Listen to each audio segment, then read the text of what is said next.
की जय, सद्गुरु जोग महाराज की, श्री गुरु कृष्णदेव बाबा की जय। समचरण सरोजं सान्द्रनीलाम्बुदाभं जगन्निहितपाणिं मण्डनं मण्डनानां तरुण तुलसीमाला कंधरं कञ्जनेत्रं सदयधवलहासं विठ्ठलं चिन्तयामि। नमामि सद्गुरुं शान्तं सच्चिदानन्दविग्रहं पूर्णब्रह्मपरानन्दमीशमानन्दिवल्लभं सम्पाद्य ज्ञानं च विधाय भक्तिं विलोकितो येन समाधिराजः वैराग्ययुक्तं सुविचारवन्तं नमामि जोगं शिरसा गुरुन्तं। कुठं चालू आहे?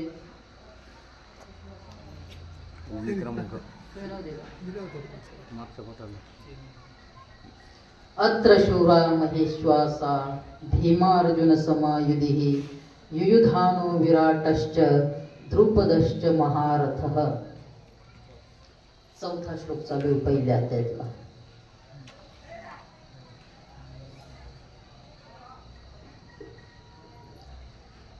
आपलं नित्य ज्ञानेश्वरीचे चिंतन आहे दर सोमवारी। तसं ते दर सोमवारी होत नाही, एखाद्या वेळेस खाडा होतो, मागच्या वेळेस झाला होता।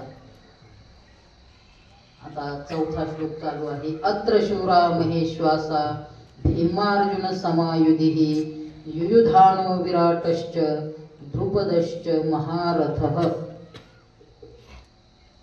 दुर्योधन आचार्य द्रोणाचार्यांना परपक्षाच्या सेनेमध्ये कोणते कोणते योद्धे आहेत त्या योद्ध्याचं वर्णन चालू होतं आपलं। ते योद्धे कसे आहेत, त्यांची शक्ती किती आहे, ताकद किती आहे, कोण कोण योद्धे आहे याचं वर्णन करत असताना चालू आहे आणि तेच क्रमशः पुढे चालू आहे। अजून कोणते कोणते आहे पांडवांच्या सेनेमध्ये योद्धे त्या योद्ध्याचं वर्णन चालू आहे। नेमकं कोण कोण आहे आतापर्यंत सांगत असताना अर्जुन आहे, भीम आहे, अनेक प्रकारचे योद्धे सांगितले, परंतु त्यांच्यासारखेही अजून आहेत, त्यांच्यासारखेही अजून आहेत ते सांगतात। अत्र शूरा महेश्वासा, अत्र म्हणजे या ठिकाणी, या सेनेमध्ये, अत्र म्हणजे या सेनेमध्ये, कोणत्या सेनेमध्ये? ज्यांच्या जी पांडवांची सेना आहे या सेनेमध्ये महेश्वासा, महेश्वासा म्हणजे महेश्वासा म्हणजे या युधी। अत्र शूरा महेश्वासा युधी भीमार्जुन समः। अत्र म्हणजे या सेनेमध्ये महेश्वासा, मोठी धनुष्य धारण करणारी महेश्वासा। महेश्वासा म्हणजे महान श्वास घेणारे असं नाही, महेश्वासा म्हणजे महान काय, महान धनुष्य धारण करणारे या युद्धामध्ये कोण आहे? भीमार्जुन समः। भीम आणि अर्जुनासारखे समान असणारे, म्हणजे जशी अर्जुनाची शक्ती आहे, जशी भीमाची शक्ती आहे, ते जशी शक्ती त्यांच्याकडे आहे ती शक्ती असणारे असे अनेक काय आहे योद्धे आहे। कोणते कोणते आहे तर युयुधानः च विराटः च महारथः द्रुपदः।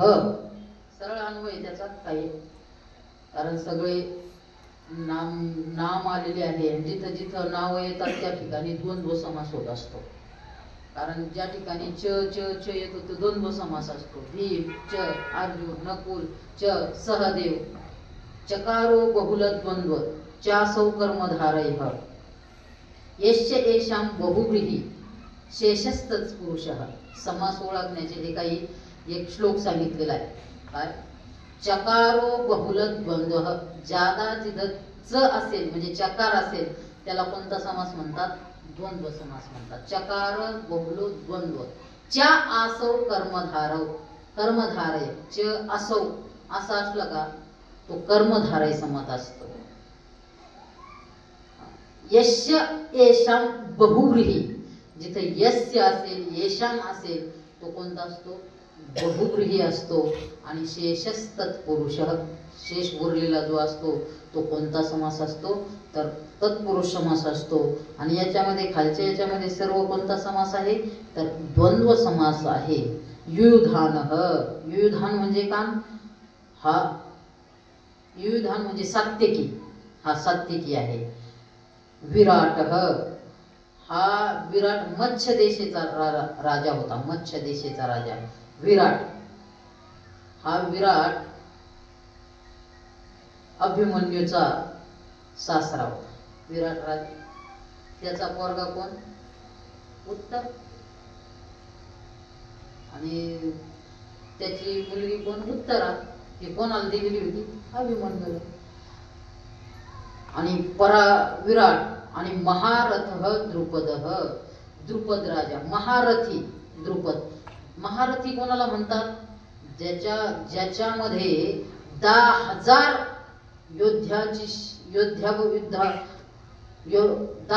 योद्ध्याबरोबर युद्ध करण्याची काय असते शक्ती असते. योद्धे बर का, धनुर्धारी योद्धे असे असतात. नाही तर मग सैनिक तर किती असते तुमचे आमच्यासारखे, असे तर किती हाणतो तो. परंतु 10,000 योद्धे महारथी त्याला म्हणतात की धनुर्धारी. त्याच्या पुढे हे सैनिक हे म्हणजे कसं आपण जसं करतो काय मच्छर तसे मारून टाकतो तो. परंतु ज्यांच्यामध्ये शक्ती किती आहे, धनुर्धारी मारतात. किती धनुर्धाऱ्याबरोबर एकटा लढू शकतो, एकटा बर का 10,000. त्याला काय म्हणतात महारथी. असा हा द्रुपद राजा, धृष्टद्युम्नाचा बाप, द्रौपदीचा बाप, हा द्रुपद राजा. असे योद्धे आहेत. अनेकही असाधारण जे शस्त्रास्त्री प्रवीण क्षात्रधर्मी निपुण वीर हाती. अनेकही असाधारण, असाधारण असणारे अनेक योद्धे आहेत. आणि ते कसे आहेत, जे शस्त्र आणि अस्त्रामध्ये काय आहेत प्रवीण आहेत. शस्त्र आणि अस्त्र, प्रवीण म्हणजे काय निपुण आहेत, त्याचा प्रयोग करण्याकरता ते काय आहे हुशार आहेत. कोणत्या वेळेला कोणतं अस्त्र धारण करायचं, कोणत्या वेळेला कोणतं शस्त्र धारण करायचं. शस्त्र आणि अस्त्र हे वेगळं आहे. शस्त्र त्याला म्हणतात जे हातामध्येच असतं, हातातून मार करतो त्याला शस्त्र म्हणतात. जसं तलवार आहे, बाण आहे, हे झाले शस्त्र. भाला आहे शस्त्र. परंतु अस्त्र त्याला म्हणतात जे अभिमंत्रित करून सोडल्या जातं त्याला काय म्हणतात अस्त्र म्हणतात. जसं आपण म्हणतो ब्रह्मास्त्र, नारायणास्त्र, वायव्यास्त्र, पर्जन्यास्त्र. जर एखादा मंत्र म्हटला आणि जर पाऊस पाडायचा असला लगेच पाऊसच पडतो. हे काय आहे, हा अस्त्रातला प्रकार आहे. असे ते शस्त्र आणि अस्त्रामध्ये प्रवीण असणारे योद्धे कोणाच्या पक्षात आहे पांडवाचे. हे कोणास म्हणतंय दुर्योधन कोणाला सांगतो द्रोणाचार्याजवळ सांगतो हे सर्व. क्षात्र धर्मी निपुण वीर हाती. आणि क्षात्र धर्मामध्ये म्हणजे क्षत्रिय धर्मामध्ये प्रवीण असणारे वीर हात. क्षात्र धर्म म्हणजे क्षत्रियाचा धर्म कोणता आहे युद्ध करणे. युद्ध करणे एवढाच क्षत्रियाचा धर्म आहे का. क्षत्रियामध्ये अनेक राजे असतात ते युद्ध करण्यामध्ये प्रवीण आहे. वरच सांगितलं ना शस्त्रास्त्रामध्ये. परत मग शास्त्र धर्मी निपुण असं का म्हटलं ज्ञानोबारायाने. तर शास्त्र धर्मी निपुण म्हणजे कारभार करत असताना, राज्य चालवत असताना जो धर्म आहे प्रजेचा धर्म आहे, प्रजापालन हा त्याचा एक धर्म आहे. त्याला सर्वस्व काय असतं राजा करता, प्रजा ही सर्वस्व असते. म्हणून प्रजेला च्या सुखदुःखात सामील होणं, कोणत्या प्रजेला काय पाहिजे याच्यामध्ये सुद्धा ते काय असतात निपुण. आणि ते काय असतात क्षत्रिय म्हणजे ते काय आहेत वीर आहात, वीर आहेत. असे हे क्षत्र धर्मामध्ये निपुण असणारे असामान्य योद्धे कुठं आहेत ते पांडवांच्या सैन्यामध्ये आहेत. आणि ते कसे आहेत हे सांगत असताना म्हणतात जे बळे प्रौढी पुरुषे भीमा अर्जुना सारखे ते सांगेन कौतुके प्रसंगेची. पहा प्रसंगाला म्हणून कौतुकाने सांगतोय. ते कसे आहेत कौतुकाने असं कोण म्हणतंय? दुर्योधन म्हणतोय. प्रसंग आला म्हणून कौतुक ते सांगतोय. काय सांगतोय? भीमार्जुनासारखे आहेत, परंतु ते कसे आहेत? जे बळाने संपन्न आहे, प्रौढी म्हणजे धैर्याने संपन्न आहे, आणि पौरुषे म्हणजे त्यांच्याकडे काय आहे? पुरुषार्थ सुद्धा आहे. पुरुषार्थ म्हणजे जी इच्छा केली ती इच्छा प्राप्त करण्याची त्यांच्यामध्ये काय आहे? पुरुषार्थ म्हणजे पुरुष ज्याची इच्छा करतो त्याला. अर्थ म्हणजे काय? जसे जे आपल्याला पुरुषार्थ सांगितलेले आहे, धर्म अर्थ काम मोक्ष, या चारही पुरुषामध्ये सर्व इच्छाचा सगळ्या वस्तूचा काय होत असतो? अंतर्भाव होत असतो. आणि मग त्यांना जे जिंकायचं आहे असे पुरुषार्थ, याच्यातून असं सिद्ध होतंय अर्जुनाला, भीमाला, त्यांच्या योद्ध्याला दुर्योधनाने अगोदरच सगळं काही सांगून टाकलं की हे सर्व काही सर्वस्व यांच्याकडे शक्तीने संपन्न आहे, धैर्याने संपन्न आहे, पुरुषार्थाने संपन्न आहे. का असं सांगितलं? बोलता बोलता कौतुकाने सांगून गेला, पण त्यांची शक्तीचं वर्णन केलं, त्याला बी त्याचं आकलन केलं ना, यांच्याकडे शक्ती किती आहे. आणि पण ते भीम अर्जुनासारखे आहेत योद्धे, यांच्याकडे धैर्य आहेच. कोणाकडे? भीम अर्जुन यांच्याकडे. पूर्वी तर सांगितलंच, अगोदर भीमार्जुनाचं वर्णन केलं ना, त्याच्यातच सांगितलं. परंतु यांच्यासारखे अजून कसे आहेत? शक्तीने संपन्न आहे, धैर्याने संपन्न आहे, पुरुषार्थाने संपन्न आहे. आणि हे कसं सांगितलं मी? कौतुकाने प्रसंग आला म्हणून.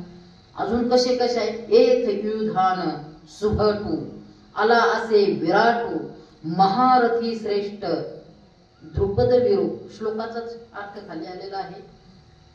येथे या ठिकाणी म्हणजे या युद्धामध्ये कोण आहे? युधान सुभट. भट म्हणजे योद्धा आणि सुभट म्हणजे चांगल्या प्रकारचा योद्धा. कोण आहे? युयुधान. हा युयुधान म्हणजे कोण आहे? एक यादव होता, तो सात्विकी. युयुधान म्हणजे कोण? हा सात्विकी. आता युयुधान का म्हणतात हे शब्दाच्या उत्पत्तीकडे व्याकरणाकडे जाणच नको. 10 मिनिटं 5 मिनिटं निघून जातील त्याच्यात. आला असे विराट. इथं कोण आहे? या ठिकाणी कोण आला? तर विराट राजा आला. त्याचं वर्णन सांगितलं तो मत्स्य दशेचा नरेश. याच विराट राजाच्या नगरीमध्ये 5 पांडव आणि द्रौपदी वेश पालटून 1 वर्षापर्यंत अज्ञातवासात राहिले होते. विराट राजाची नगरी. आणि द्रुपद विरू महारथी श्रेष्ठ. महारथी असणारा, महारथ्यामध्ये श्रेष्ठ असणारा. विशेषण किती दिलं? 2 दिलं. एक महारथी दिलं, एक वीरही दिलं आणि एक श्रेष्ठही दिलं. वीर महारथी श्रेष्ठ कोण? द्रुपद.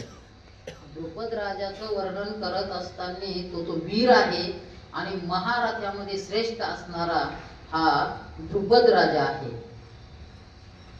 वीर, चांगल्या प्रकारचे योद्धा. युयुधान सात्विकी हा एक यादव होता आणि महारथ्यात श्रेष्ठ आहे.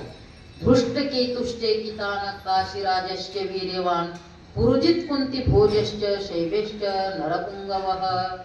धृष्ट केतुः च चेकितानः काशीराजः वीर्यवान काशीराजः पुरुजित कुंती भोजः. पुरुजित च कुंती भोजः आणि च नरपुंगवः शैव्य. असा हे नरपुंगवः हे विशेषण शैव्याचं आहे. पहा, धृष्टकेतू हा एक धृष्टकेतू होता. आता धृष्टकेतू चेकितानः काशीराजः वीर्यवान काशीराजः.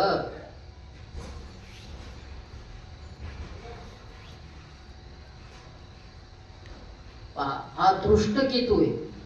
हा धृष्टकेतू एक होता. तो धृष्टकेतू, या धृष्टकेतूचं सांगत असताना याचा खूप इतिहास आहे. तो शिशुपालाचा मुलगा होता धृष्टकेतू. चेकितानः हा एक यादव होता, चेकितान. आणि वीर्यवान काशीराज, काशी देशाचा जो नरेश होता तो काशीराज होता. अजून पुरुजित हा पुरुजित होते, पुरुजित त्या पुरुजित पुरुर देशातले होते म्हणून पुरुजित होतात. हे सगळे कुंतीचे भोग होते. पुरुजित कुंती भोज अजून कुंतीचे भोज. कुंती कोणत्याही देशाचा जो कुंतीराज होता तो कुंती भोज होता. आणि नरपुंगव शैव्य, हा नरपुंगव म्हणजे नरामध्ये श्रेष्ठ असणारा, नरश्रेष्ठ. नरपुंगव त्याला काय, नरपुंगव शब्दाचा अर्थ काय, नरामध्ये श्रेष्ठ असणारा कोण होता, शैव्यही होता. हा शैव्य जो आहे ना तो कोण होता माहिती का, युधिष्ठिराचा सासरा होता. युधिष्ठिराचा काय होता, सासरा होता. यांना जरी द्रौपदी एक पांचाली होती परंतु यांनी एक स्वतंत्र एक एक पत्नी होती. तर ती धर्मराजाला जी मुलगी होती दुसरी जी पत्नी होती ती शैव्याची होती. म्हणून तो युधिष्ठिराचा काय होता, सासरा होता. चेकितान धृष्टकेतु काशीराज विक्रांतो उत्तमौजा नृपनाथो शैव्य देख. देख पहा कोण म्हणतंय, दुर्योधन म्हणतो धृष्टकेतु चेकितान. एक धृष्टकेतू होता, चेकितान नावाचा यादव होता. काशीराज विक्रांतु काशीराज, विक्रांतु काशीराज, विक्रांतु म्हणजे पराक्रम करणारा काशीराज होता. आणि उत्तमौजा नृपनाथू, नृपनाथू नृपामध्ये श्रेष्ठ असणारा कोण होता, उत्तमौजा राजाचा, उत्तमौज नावाचा काय होता, राजा होता. आणि देख शैव्य, हा शैव्य ही पहा, हे पहा असं कोण म्हणतंय, देख म्हणजे पहा. अरे तुरेवर आलाय आता तो गुरुजीला, तो कोण बोलता बोलता देख पहा, देख म्हणजे पहा.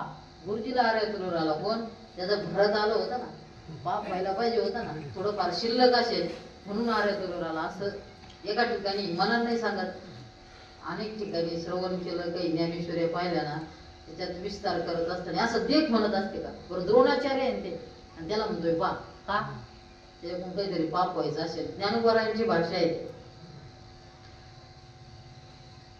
हा कुंती भोज पाहे येथ युधामन्यू आला आहे आणि पुरुजितादी राय हे सकळ देख. पहा श्लोकाचाच अन्वय, हा कुंत भोज पाहे, पहा हा कुंती भोज नावाचा राजा इथं येथ युधामन्यू आला आहे. युधामन्यू सुद्धा या ठिकाणी आलेला आहे. आणि पुरुजितादी राये सकळ देख, हे पुरुजितादी म्हणजे कुंतीचे जे भाऊ राये म्हणजे राजे, हे सकळ देख, तो सगळे काय कर पहा. अजून कोण आहे, युधामन्युश्च विक्रांत उत्तमौजाश्च वीर्यवान सौभद्रो द्रौपदेयाश्च सर्व एव महारथः. कसं आहे, हे काही जोड श्लोक आहे. या श्लोकावरली एक ओवी वर गेली. आता या ज्ञानेश्वरीमध्ये ते श्लोक खाली आला आणि ओवी वर आली. काही जोड श्लोक आहे, त्याच्यामुळे याच्या श्लोकाचा जो पूर्वार्ध आहे त्या पूर्वार्धाची ओवी वर गेली आणि उत्तरार्धाची ओवी खाली आली. म्हणून कधी कधी हा श्लोक जोड आलेला आहे. तुमच्या ह्याच्यात कसं आहे, जोड आहे. मग आता युधामन्यु विक्रांत उत्तमौज वीर्यवान हे चिंतन झालं. उत्तमौज वीर्यवान म्हणजे बलवान असणारा उत्तमौज, विक्रांत युधामन्यु हो च, आणि विक्रांत युधामन्यु हो विक्रांत, विक्रांत म्हणजे पराक्रमी असणारा कोण आहे, युधामन्यु आहे. अजून कोण आहे, सौभद्रो द्रौपदेयाश्च सर्व एव महारथः. सौभद्र, सौभद्र म्हणजे कोण, सौभद्र शब्दाचा अर्थ सुभद्रे पासून झालेला कोण, अभिमन्यू. सुभद्रा पुत्र होता ना अभिमन्यू, कृष्णाचा तो सक्का भाचा होता. कृष्ण त्याचा कोण होता, मामा होता. आता ती गोष्ट सांगत नाही ती सुभद्रेला कसं नेलं, चोरून नेली होती ती, आहे का नाही, पळून नेली होती ती. तेव्हापासून सवय वाटते ती सगळी, कशी नेली काय नेली कथा भाग सर्वांना काय माहित आहे. फक्त तो आणि द्रौपदेया हा सर्व एव महारथा, हे द्रौपदेया हा आहे ना, द्रौपदेया हे बहुवचन. आणि मग द्रौपदी हा बहुवचन म्हणजे अनेक येते. द्रौपदीला किती मुलं होते, 5 मुलं होती. किती, हे पाचीची काय आहे, महारथी आहे. त्यांचे नाव सांगतो तुम्हाला ओवीत आल्यानंतर. सर्वचे सर्व हे द्रौपदीचे काय आहे, महारथी पुत्र आहेत.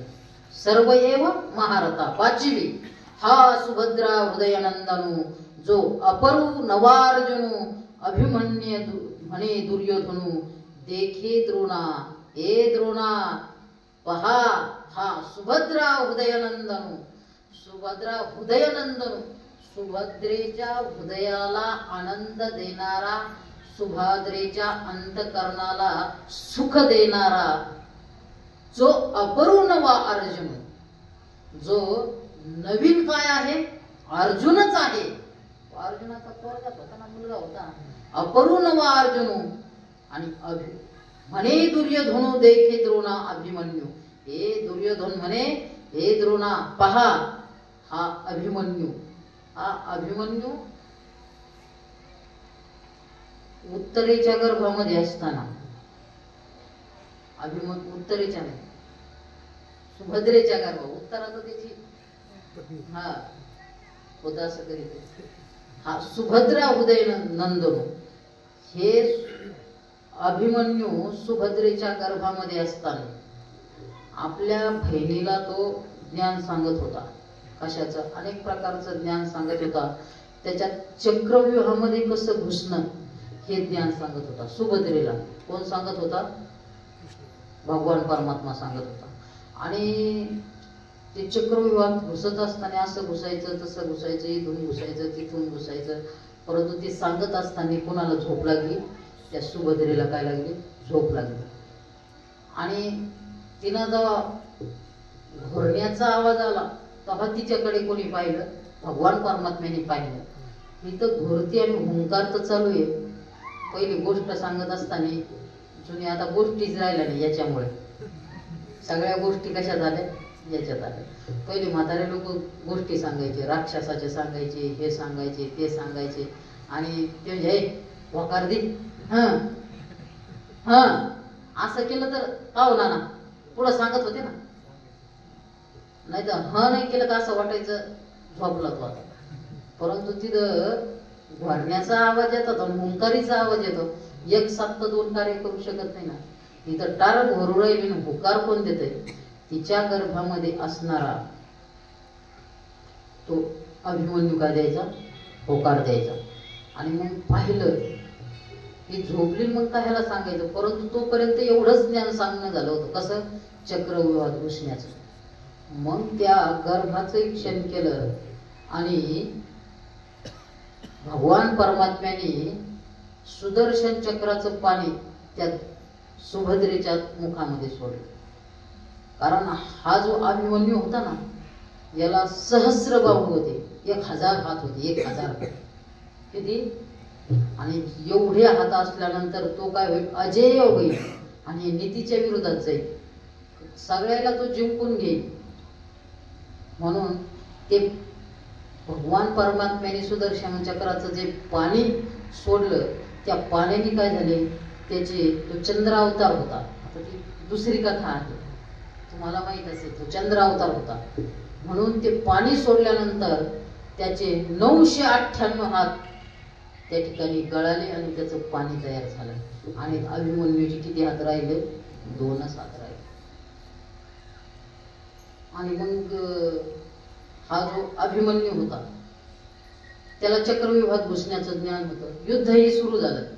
आणि युद्ध सुरू झाल्यानंतर त्यावेळेस द्रोणाचार्याने काय केलं, चक्रव्यूह रचला. आणि चक्रव्यूह रचल्यानंतर अर्जुन ते 2 जण त्याला तिकडे युद्धाला लांब घेऊन गेले. सगळं त्यांचं ठरलेलं होतं. आणि मग चक्रव्यूह भेदण्याची कला फक्त अर्जुनालाच येत होती, दुसरं कुणालाही येत नव्हती. आणि अर्जुनाचा जो मुलगा त्या अभिमन्यूला येत होती. आणि मग ते म्हणे, मी शिरतो. धर्मराजाकडे विनंती केली, मी चक्रव्यूहामध्ये शिरतो. धर्मराजाने नकार दिला.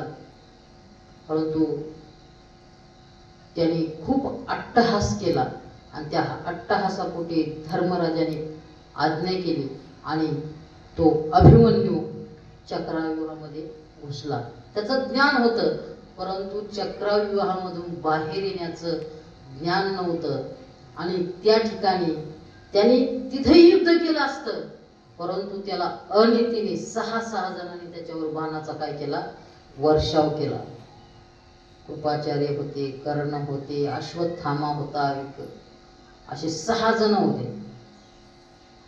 दुःशासन होता, त्यांचा तो जयद्रथ होता.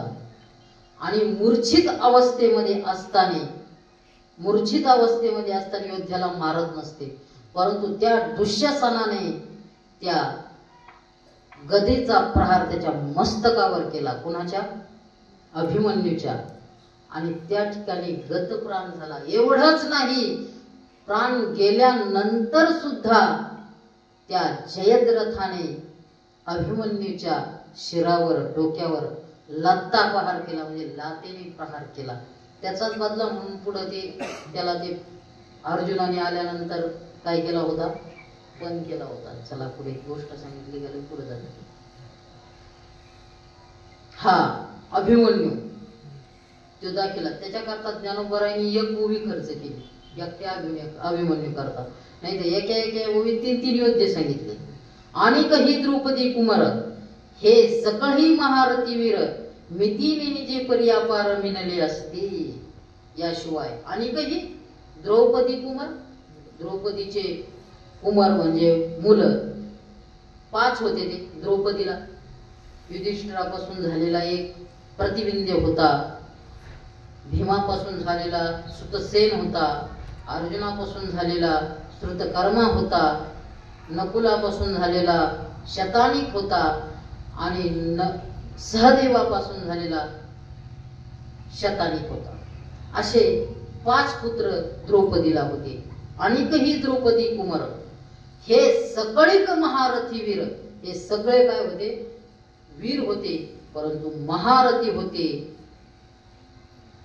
आणि मितीने निजे परी अपार मिनले असते, हे तर होतेच, पण अनेकही पुष्कळ असे होते की त्यांची मितीने निजे अपार, काय मिती म्हणजे त्यांची संख्या सांगता येत नाही, असे अनेक काय होते, अपार होते. आणि मिनले असती, ते या ठिकाणी सगळे काय झाले होते, मिनले म्हणजे सगळे या युद्धाच्या ठिकाणी जमले होते. अस्माकं तु विशिष्टाये तान्य बोध द्विजोत्तम नाम नायका मम सैन्यस्य संज्ञार्थं तान ब्रवीमिति. अस्माकं हे द्विजोत्तम, अस्माकं तु ये विशिष्टाः मम सैन्यस्य नायकाः संज्ञार्थं तान निबोध मी ब्रवीमि. अर्जुन म्हणतात, हे द्विजोत्तम, काय हे द्विजोत्तम, द्विजोत्तम म्हणजे द्विजामध्ये उत्तम असणाऱ्या द्रोणाचार्य, द्विज म्हणजे काय, ब्राह्मणामध्ये श्रेष्ठ असणाऱ्या, अस्माकं आमच्या सैन्यातील, तू म्हणजे परंतु, काय मम सैन्यस्य माझ्या सैन्यातील. तो काय म्हणतो, आपल्या सैन्यातील म्हणायचं ना, तो काय म्हणतो मम सैन्यातील. त्याचे एकट्याचं सैन्य होतं का, तरी म्हणतो मम सैन्यातील. तर तो सेनापतीही नव्हता, होता का सेनापती, सेनापतीचं नाव घ्यायचं ना, पहिलं नाव कोणाचं घ्यावं लागत असतं, सेनापतीचं. ते सांगत असताना बरं घेतलं, दृष्टद्युम्न विराटश्च, तिथे घेतलं नाही का, दृष्ट्वा तु पांडवानेकं व्यूढम आचार्य उपसंगम्य, त्या तिथं दृष्टद्युम्नाचं नाव घेतलं. आणि इथं कोणाचं नाव घेतलं, पहिलं द्रोणाचार्याचं नाव घेतलं. आणि सांगत असताना काय घेतलं, मम सैन्याचे, माझ्या सैन्यातील, काय संज्ञार्थम म्हणजे त्यांचे नाव मी काय करतो, ब्रवीमे ते सांगतो, तान्य बोध ते काय करा तुम्ही ऐका, समजून घ्या, लक्षात घ्या, या वीरांची नावं तुम्हाला काय करतो मी सांगतो. आता या ठिकाणी द्विजोत्तम म्हटलेलं आहे, इथं काय ब्राह्मणाचं काम आहे का, आता ब्राह्मणाचं काम आहे का, मग वीर महारथी असं काहीतरी म्हणायचं ना. परंतु इथं दुर्योधनाने काय म्हटलं, हे द्विजोत्तम, हे ब्राह्मण श्रेष्ठा. का त्यांना असं सांगायचं याच्यातून दुर्योधनाला, तुम्ही द्विज आहे, ब्राह्मण आहे, तुमचा धर्म जरी काय आहे, ज्ञानदानाचा जरी धर्म असेल तरीही तुम्ही जरी द्विजोत्तम असले, परंतु इथं द्विजाचं काम नाहीये हे लक्षात आणून देण्याकरता. तुम्ही जरी द्विज असले तरी इथं ते काम नाही, युद्ध करण्याचं काम आहे. म्हणून काय म्हटलंय, द्विजोत्तम. आणि मम सैन्यस्य, माझ्या सैन्यातील जे महारथी आहे, ज्यांचे नाव आहे सैन्यातील, संज्ञार्थम, संज्ञा म्हणजे काय, नाव, ते काय करतो मी, ब्रवीमे, बोलतो, ताण निबोध, ते तुम्ही काय करा, लक्ष देऊन ऐका. कोणते कोणते आहे ते सांगतात. आता आमच्या दळी नायक, जे रूढ वीर सैनिक, ते प्रसंगे ऐक सांगितले. आता आमच्या सैन्यातील जे रूढ म्हणजे प्रसिद्ध असणारे, रूढ म्हणजे काय, प्रसिद्ध असणारे जे वीर सैनिक आहे, सेना आहे, त्यांची नावे प्रसंगाने काय करतो, सांगतो. कोणकोणते आहे ते सांगतात. आता भवान भीष्मश्च कर्णश्च कृपश्च समितिंजयः अश्वत्थामा विकर्णश्च सौमदत्तिस्तथैव च. कोण आहे भवान, भवान म्हणजे कोण, आपण स्वतः. भवान शब्दाचा अर्थ आपण होतो. भवान म्हणजे काय, आपण. भवान भीष्मश्च, भीष्मश्च आपण स्वतः आहे. भीष्मश्च भीष्माचार्य आहे. कर्णश्च कर्ण आहे. कृपश्च समितिंजय. आणि हे सर्व, हा समितिंजय हा संबोधात्मक नाही आहे, हे संबोधन, कारण समितिंजय नावाचा कोणता एखादा योद्धा होता असं नाही. म्हणून हे समितिंजय आहे ना, अश्वत्थाम्याचं विशेषण केलं तरी चालतं. समितिंजय अश्वत्थामा म्हणजे रणविजयी असणारा कोण, अश्वत्थामा आहे. च विकर्ण आहे. आणि तथा एव च, तसेच त्याचप्रमाणे सौमदत्तीही, हा सौमदत्ती म्हणजे भूरिश्रवा नावाचा राजा आहे. कोण कोण होते, भवान म्हणजे कोण, आपण द्रोणाचार्य स्वतः आपण आहात. च भीष्म भीष्माचार्य. कर्ण अंग देशाचा राजा. कृप कुलगुरु कृपाचार्य. समितिंजय अश्वत्थामा, म्हणजे समितिंजय म्हणजे त्याला ते कधी हारतच नाही ना, तो चिरंजीवी ना, म्हणून रणविजयी असणारा अश्वत्थामा. विकर्ण हा विकर्ण आहे. आणि सौमदत्ती म्हणजे तथा एव त्याचप्रमाणे. सौमदत्ती म्हणजे भूरिश्रवा नावाचा राजा आहे. हे सगळे नावच आहे. आता काय जे आलं ते सांगावं लागतं. उद्देश एक दोन्ही,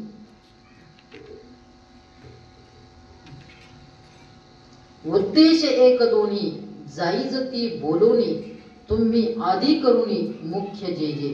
एक उद्देश करून, तुम्ही आधी करून जे मुख्य त्यांच्यापैकी एक दोन वीरांची काय करतो, नाव सांगतो. आधी करूनी, तुम्ही आधी करूनी. आणि ते काय बोलून जायचं, तो बोलून जातो. ते मुख्य जे जे तुम्ही एक आहे ते आधी करून काय आहे ते थोडक्यात काय करतो तुमच्या करता सांगतो.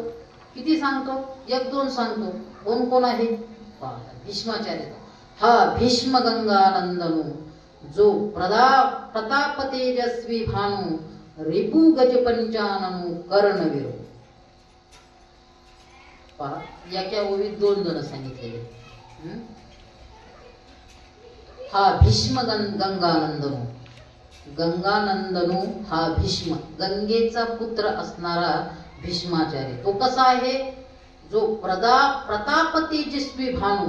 भानु म्हणजे सूर्य, आणि तेजस्वी प्रताप, त्याचा प्रताप इतका आहे जसा सूर्य तळपतो ना. वैशाख महिन्यातल्या दुपारचा 12 वाजताचा सूर्य. हे आताचा नाही. आता काय होतंय, बाहेर आलं का थोडं कडक लागत, मध्ये गेलं का गार लागत.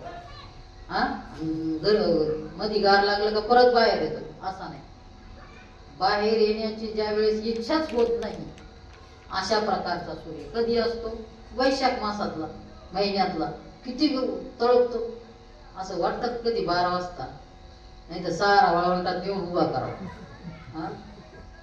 ते राजस्थान मध्ये वाळवंटात आहे ना, असा जर पापड जरी टाकला ना तरी भाजून निघतो, इतकं ऊन असतं. सांगतो आला एक ध्यानात आलं म्हणून सांगतो. हे जे बट्ट्या म्हणतो ना आपण, बट्ट्या प्रकार कुठला आहे मुळात? राजस्थानातला.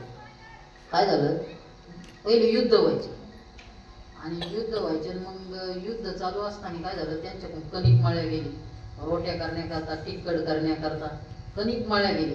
तेवढ्याच ऑर्डर आली काय याची? युद्धाची काय झाली? ऑर्डर आली. मग ऑर्डर आल्यानंतर मग युद्ध म्हटल्यानंतर नाही आता येतो, मग येतो, एवढे कपडे धुतो, एवढ्या चपात्या करतो, जमत नाही. म्हणून त्यांनी काय केलं, ते गोळे केलेले होते ना, गोळे ते याच्यात टाकले, कशात? त्या वळवंटात टाकले आणि कोणी काही करावं नाही म्हणून थोडे झाकून टाकले. तिथून आल्यावर युद्ध झालं का मग खाऊ म्हणे, मग त्याचं काहीतरी करून पाहू. तिथून आले, पाहिलं तर ते गोळे भाजले ना चांगले, इतकं ऊन म्हणून ती बट्टी त्या याच्यात भाजली, कशात? त्या वळवंटात. म्हणून बट्टीचा उद्गम त्या राजस्थानामधला आहे. आज सुद्धा त्या मारवाड देशामध्ये ही जी बाटी ती भाजूनच करतात. आपण त्याच्यातून जरा थोडेसे सुधारित आवृत्ती काढली, ती शिजायची, कापायची, तळायची. अजून त्याच्या पुढली एक सुधारित आवृत्ती आपण पाहिली, डायरेक्ट गोळे करायचे आणि डायरेक्ट तळायचे. आपण दिंडीच्या वाटाने खाल्ली, आम्ही सुद्धा गंगापूरला. आपण आता ते शिजायचं आणि कापायचं तानाच ठेवत नाही, एवढे गोळे करायचे. म्हणजे याच्यातून सुधारित अजून एक हद्दी बी निघेल, काय सांगता येत नाही, निघू शकते. म्हणून असं वैशाख महिन्यातलं ऊन तसा प्रताप तेजस्वी भानू असा असणारा भीष्म गंगानंदन. हा गंगानंदन म्हणजे गंगेचा पुत्र आहे. आता हिले मोठी कथा आहे.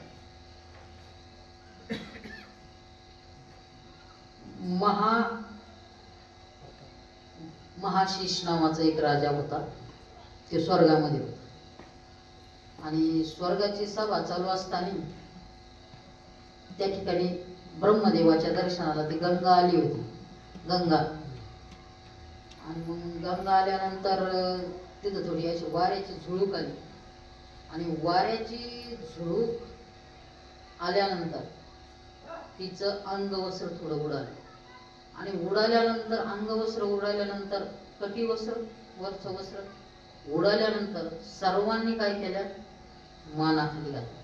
परंतु या बहादराने माना खालीच घातल्या. एकटक लावून तिच्याकडे पाहिलं. कथा आलेली साधक संजीवनीमध्ये इकडे तिकडे पाहिल्यानंतर मग हिना सुद्धा इकडं हे करायचं ना, नजर करायची ना, त्या दोघांची नजर झाली. आणि मग ते असं झाल्यानंतर दोघाला काय दिला, शाप दिला, ते तुला बी खाली जावं लागेल. आणि जे अष्टवसू होते, त्यांनाही शाप झाला होता. त्याचं कारण माहित आहे, ते वशिष्ठाचा अनादर केल्यानंतर मग त्या अष्टवसूला सुद्धा काय घ्यावं लागेल, जन्म घ्यावा लागेल. आणि तुम्हाला सुद्धा या भूमीवर काय करावं लागेल, जन्म घ्यावा लागेल. तो महाशिष नावाचा राजा झाला शंतनू. ती गंगा झाली, गंगा साक्षात ती गंगा खाली आली. आणि तिला सुद्धा ती म्हणे, ते अष्टवसू म्हणे आम्ही जन्म घेऊ, परंतु फक्त जन्म घेऊ, पण तिथं राहणार नाही, चालेल म्हणे. आणि मग ती खाली आल्यानंतर त्या शंतनू राजाची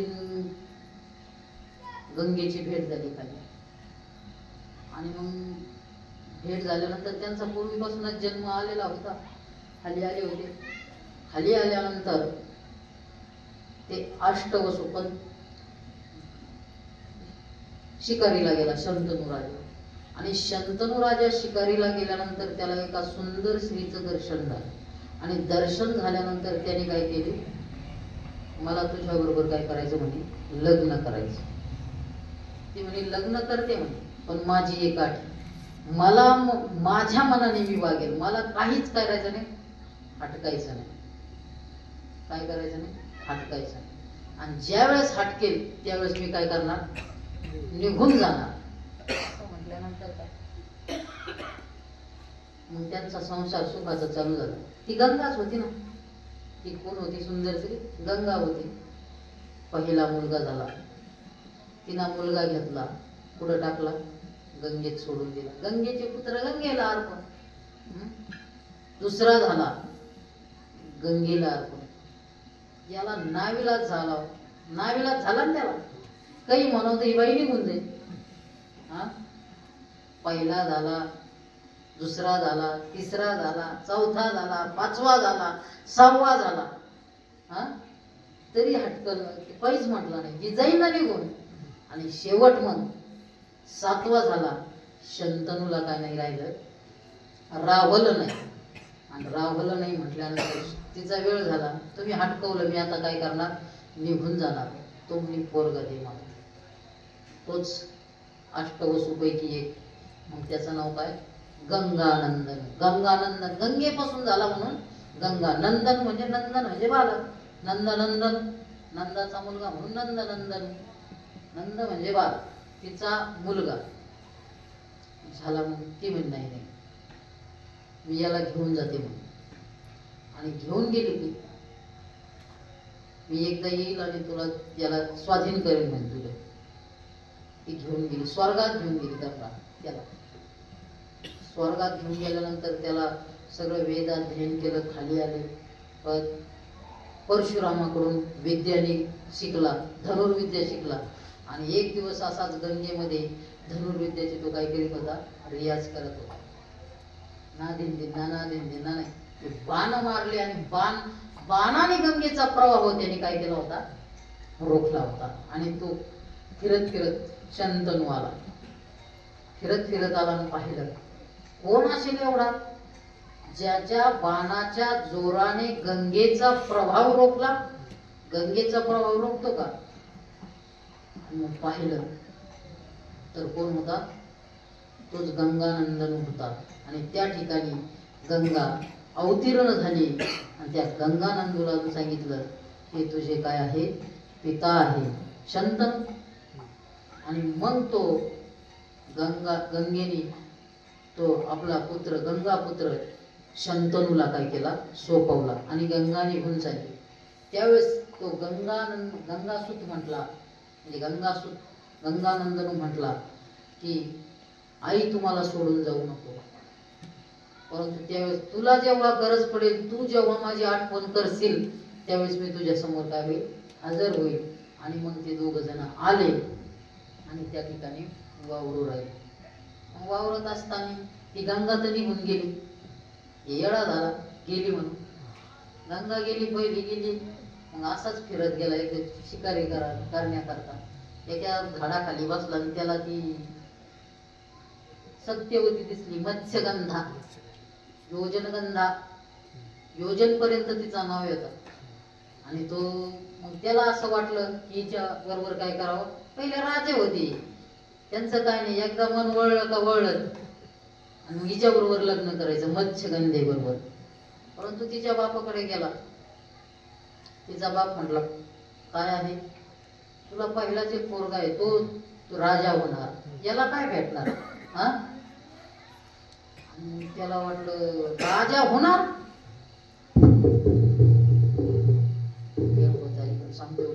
राजा होणार.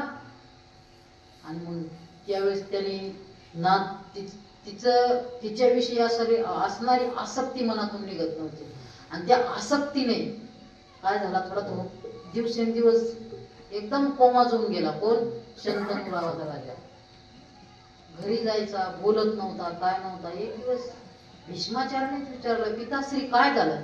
त्या गंगासुताने विचारलं, काय झालं नेमकं तुम्हाला. ते काय सांगतील आता. एवढं पोराला सांगणार का मला लग्न करायचं. पोराला सांगणार का मला लग्न करायचं. असं तर होऊ शकत नाही. परंतु मग भीष्माचार्यांनीच ठरवलं, नेमकं यांचं नाराज राहण्याचं कारण काय आहे. आणि मग ते रथ घेऊन जेव्हा शंतनू राजा निघाले, ते फक्त जायचे. ती काय करायची, तिचं काम होतं इकडले यात्रेकरू पलीकडल्या तीराला नेऊन सोडायचं, एवढं काम होतं. पोळ्याची मुलगी होती ती, तिचं काम तेवढंच काम. आणि हे तिच्याकडे टक लावून बघायचे एका झाडाखाली. भीष्माचार्याला कळलं, गंगानंदनूला कळलं, काय की यांचं कारण काय आहे समजलं.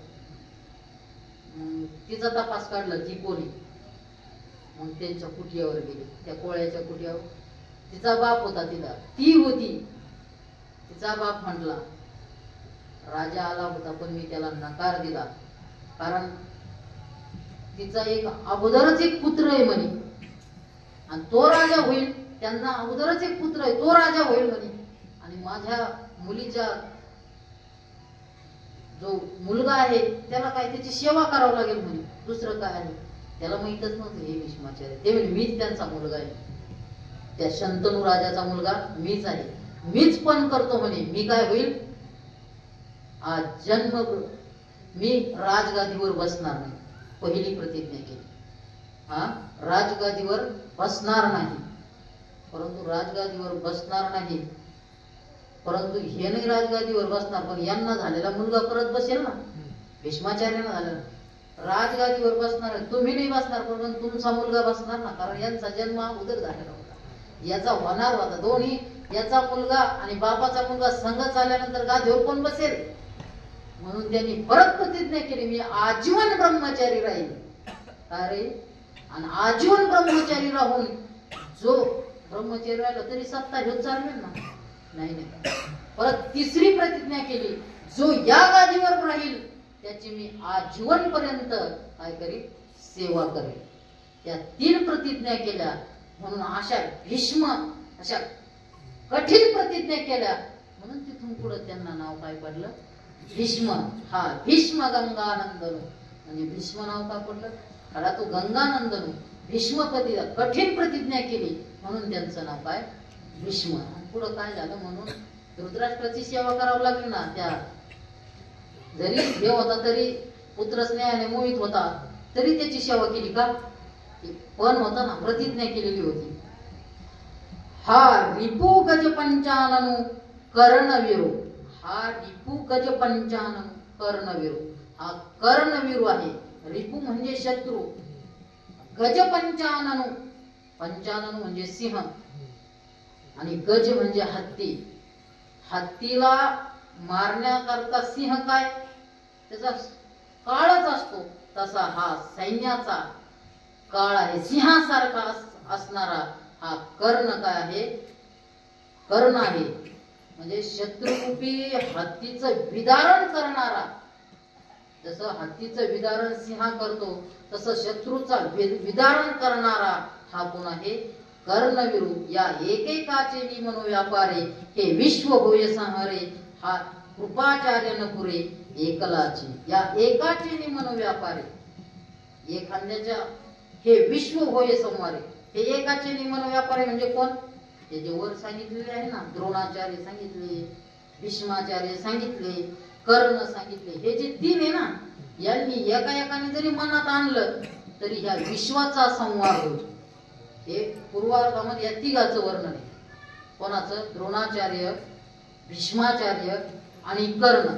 या एकेकाचे मनोव्यापारे, यांनी मनात जरी आणलं तरी त्यांचा काय होईल, संवार होईल. एवढी विश्वाचा संवार होईल.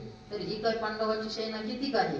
आणि हा हे तर द्या सोडून, परंतु हा एकलाची न पुरे कृपाचार्य, हा एकलाची न पुरे कृपाचार्य असा अन्वय. हा एकलाच काय करणार नाही, या पांडवाला पुरणार नाही, काय आला, युद्ध करण्याकरता इतकी शक्ती आहे. एत विकर्णवीरू आहे, हा अश्वत्थामा पैल पाहे, याचा अडदरू सदा वाहे. कृतांत म्हणी एथ विकर्णवीरू आहे. हा विकर्ण असणारा वीर. हा विकर्ण कोण माहिती का, ज्या वेळेस द्रौपदीला भरसभेमध्ये आणलं होतं तेव्हा हा एकटा उठला होता की ही आपण जिंकलेली नाही, ह्यो अन्याय असा म्हणणारा हा विकर्ण. आणि हा अश्वत्थामा पैल पाहिजे, हा तिकडे उभा असणारा पैल अश्वत्थामा, याचा सदा आडदरू कृतांतु मनी आहे. अश्वत्थामा म्हणजे असा आहे, कृतांतु मनी म्हणजे यम देखील याची भीती, कृतांत म्हणजे काळ, काळ म्हणजे कोण, यम, नेहमी त्याच्या मनामध्ये त्याची भीती काय करतो, हा धारण करतो. असा असणारा हा कोण आहे, यम यम साक्षात काळ आहे. यम म्हणजे काय आहे? मृत्यू आहे. सर्वात जास्त शेवटचं भीतीचं टोक म्हणजे कोणतं आहे? मृत्यूचं भय ना. सगळ्यात मोठं भय काय आहे? मृत्यूचं भय आहे. हे झालं, ह्यो आला, त्यो आला, साधू आला, त्याला घाबरला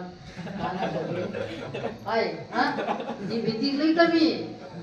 कस काय घाबरला होता दुपारी, रडायला लागला होता. आपले ते योगी त्यागीनाथजी आले होते. म्हणजे सर्वात मोठी भीती कोणती आहे? मरणाची भीती. का? अहो नुसता मरण शब्द सुद्धा आपल्याला सहन, अगा मरण बोल साहसी, मरण हा शब्द सहन होत नाही. परंतु अश्वत्थाम्याची भीती कोणाला वाटत होती? ते यमाला. तो आडधरू सदाव आहे कृतांत मनी, याची भीती मनामध्ये नेहमी तो कृतांत असणारा, काळ असणारा नेहमी धारण करतो. समितिंजय सोमदत्ती ऐसे अनेकही बहुत आहाती, जयाच्या बळामिती धाताही नेते. सौमदत्ती समितिंजय. आता पहिल्या एकदा ते सौमदत्ती विषय, समितिंजय विषय लावलं होतं. आता हा सौमदत्ती म्हणजे भूरिश्रवा नावाचा राजा, समितिंजय विजय मिळवणारा हा सोमदत्ताचा पुत्र कोण आहे? भूरिश्रवा. ऐसे अनेकही बहुत आहाती, असे अनेक किती आहे? बहुत आहे, त्याची गणना नाही. जयाची बळामिती, त्यांच्या बळाची म्हणजे शक्तीची मिती, काय करू, पराक्रमाची शक्ती, मर्यादा. मिती म्हणजे काय? दाताही देणे. दाता म्हणजे कोण? ब्रह्मदेवालाही कळत नाही असे शक्तिवान आपल्या कशात आहे? आपल्या बाजूने आहे, असं दुर्योधन द्रोणाचार्याला सांगतो. अजून किती आहे माझ्याकरता लढणारे, माझ्याकरता जीव देणारे? असे अनेक आहे की कोण आहे? वेळ संपलेली आहे. पुढच्या चिंतनात सांगू. पुंडलिक वरदा श्री ज्ञानदेव तुकाराम पंढरी.